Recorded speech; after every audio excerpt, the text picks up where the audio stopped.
Welcome to today's session of Techsavvy, and on today we're looking at Chromebooks and Google Keep.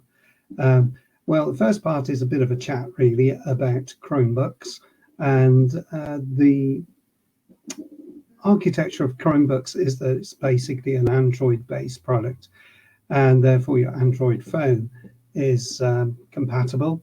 But the major part of it is a browser system and a hardware. So the operating system is Chrome OS, and the Chromebooks are generally cheaper than PCs, faster than PCs, but the deficit factor is that they are based on Wi-Fi. So its load time is anything between 7 and 20 seconds. And its main feature that a lot of people aren't aware of is that there is no need to have antivirus software because it's built into the operating system. Now, that's a good idea. Windows do the same with their Windows Defender. But the idea behind Chromebooks is that you use it with Wi-Fi. Some of the questions that get asked about Chromebooks is it won't run Microsoft software. That's true and not true.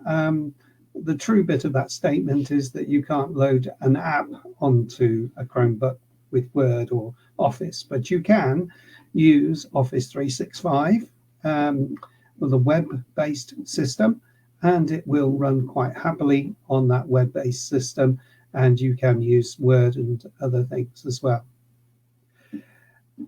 There are usually, as I said, in a range of possibilities. There's also extremely good accessibility options on Chromebooks. My particular one isn't very good with video conferencing with groups, so I don't use it for that. So who would a Chromebook suit? Well, it would suit somebody who is not technically, shall we say, confident, somebody who it would only use computers for, say, emails, for one-to-one chats on video conferencing materials like Skype or Zoom. It may be useful for somebody who does surfing of the web. So as that applies to quite a number of people, it's very good. It's also useful for where it's liable to be home-based, that is within the home, or you go into places where there's Wi-Fi, or you have a portable Wi-Fi, my Wi-Fi systems. Maybe I'll talk about my Wi-Fi systems in another Techsavvy. So that in effect is what Chromebooks are and what they do. So let me share your screen. Let me share my screen, and we'll have a look now at the Chromebook and also at the Google Keep app, which I wanted to explain to you. So here we go. Let's go across. I'll show my whole screen here, and I'll choose to go to Google Keep.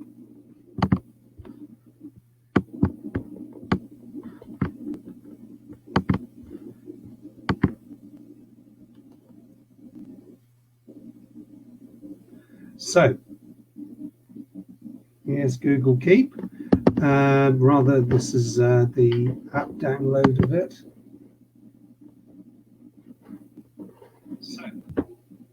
And now what I'm doing is I'm looking at the Google Keep page. But first of all, let's just explore before we look at that. I'll take that down and look at the desktop area, and you will see that we have several buttons at the bottom. You log in via your Google tool. Maybe you can't because it's on a tab. My apologies. We'll go to the tab there. I'm going to stop sharing and we'll start that again. So here we go. Excuse me for a minute.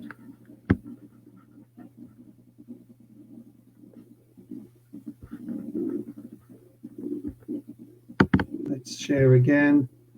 My entire screen this time. So we'll share all of it this way. Okay. So I am looking now at the whole of the window here.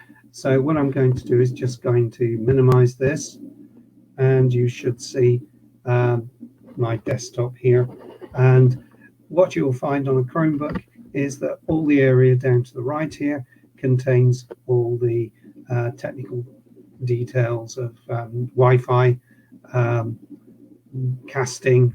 This is one of the benefits too, because it works with Google Chromecast, and you can cast this to a larger screen if you want to do the brightness and the sound and all the usual things you would expect. Notice it's actually in my Google account here. So there's lots of good things there that can help, as well as notifications at the bottom. Down here, we've got the browser, and you can put your applications down here. This is the filing area. It's only got 32 gigabytes on here, so it's not a huge hard drive, but in the 7 years I've been using it, I've never had a problem with it. It's always been reliable to me. And of course, I can access Google Drive down here as well. So there's lots of different tools that I can use based within that.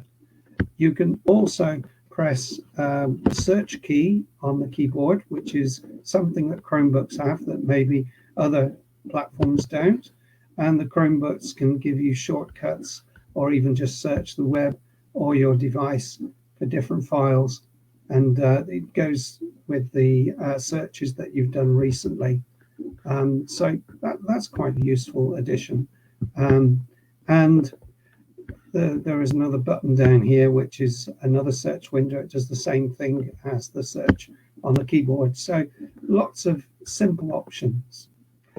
So let's now go and approach Google Keep, and we'll have a look at why I think Google Keep is a useful tool.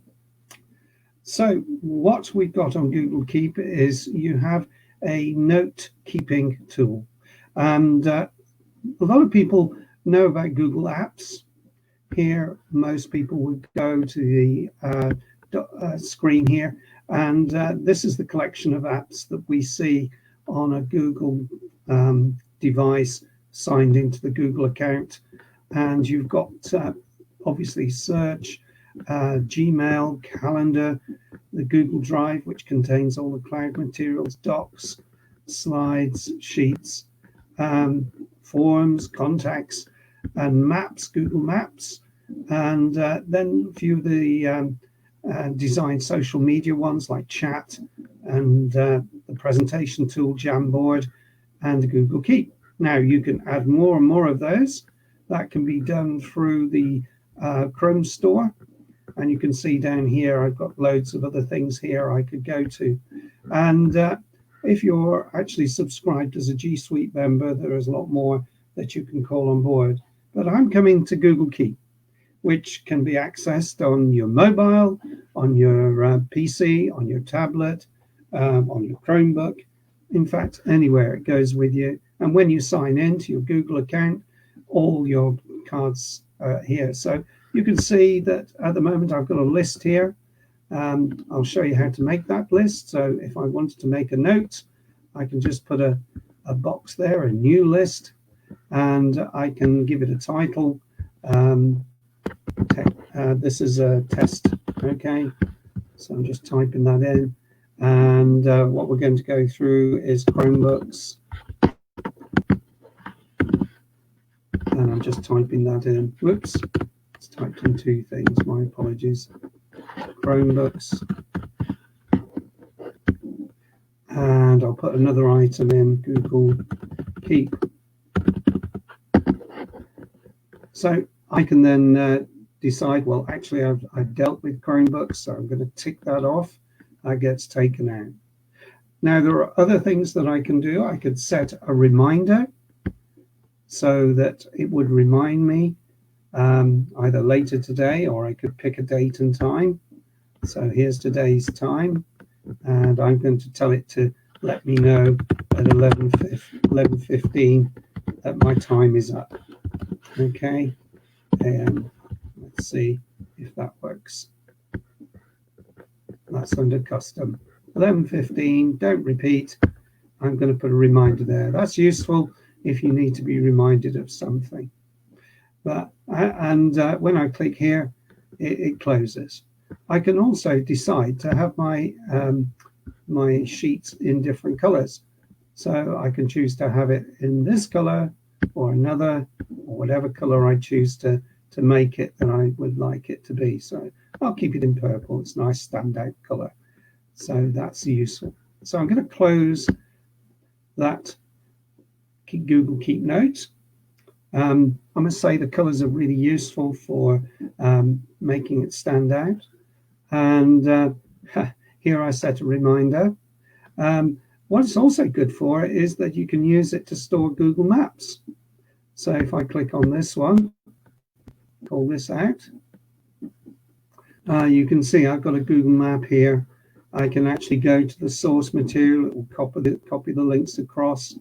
Google Maps also has this feature where it can send to your phone all the directions of where you go. But here you can also put a reminder in to remind you about this, which I've done. There wasn't a reminder that it's telling me I need to do Techsavvy. So there's the message. It's told me and it's prompted me about that one. So what I'm looking at here is some directions. If I wanted to do a trip between Bristol and Bath, then I've got some directions here. And if I click on it, I can go to the window that actually has that option of looking at the directions. So it's quite useful as a locator and as a way of actually finding your way around and keeping those directions to hand in one place. And you could also work out how long it might take you at different points of the day as well, as traffic is taken into consideration. I did say to you that using video is slower on a Chromebook of this stature. Remember, it's 7 years old. But I have to tell you that it's actually really good at maintaining this. I think I've only had 2 problems with it in the 7 years. And that problem was due to me actually filling it completely. So it's become much more of a standard tool to me. And yeah, it's my preferred tool for writing. So I use Google Docs for that, and that enables me to do some writing with it. So here we've got all my little notes, and you'll see that it'll extend. Now I can actually do something more with my notes. I can actually put them into a label. That's this area down here. So all my reminders in one place, all my notes in one place, but also I can flip to areas where I have sorted it into what I need it to be in. So I can set a different note for things. So I haven't got a label for maps, so I'm going to create one, and that's done down here. Yes, so I can then add a label under here, and I can enter a label name, and it should create it. So let's create one, maps. And there it is, and it should appear down here. There it is, and this should have been added to maps because the tick is there. So that's as simple as that. So this is a really good organizational tool, and if I go here into maps, it will actually produce that particular pin, and I can add different notes. Sorry, not pins, notes. I can add different notes to that. The fun doesn't stop there. I can also add a drawing. I can make a new note and a drawing, and it'll allow me to do some drawings as well. So there's a lot of different tools I can use to make my message known. Obviously, my drawing skills on this package is not so good as some of the other tools that I use. But there we go. And okay, so that's now become a note. And it creates a thumbnail, and I can now add that to my connections of things. That's gone in maps now. So if I didn't want to keep that drawing, if I wanted to delete it, Oh, please note now that I've got a message to say it's 11:15. Okay, so we're nearly finished. I'm just going to delete this note, which is the three dots at the bottom there. And there's a delete note option because I don't particularly want that in my map. Okay, so let's come back to StreamYard here. And I'll stop sharing my screen now. And I'll just put myself back on here. That's great. So it's lovely to have had you on board for Techsavvy. I hope you found that little session on Chromebooks interesting. When you next visit PC World, or go and see another shop that has Chromebooks, don't just walk by them, have a good look and try it out for yourself and see if it meets your need. Thank you for watching. Goodbye for now. See you next week.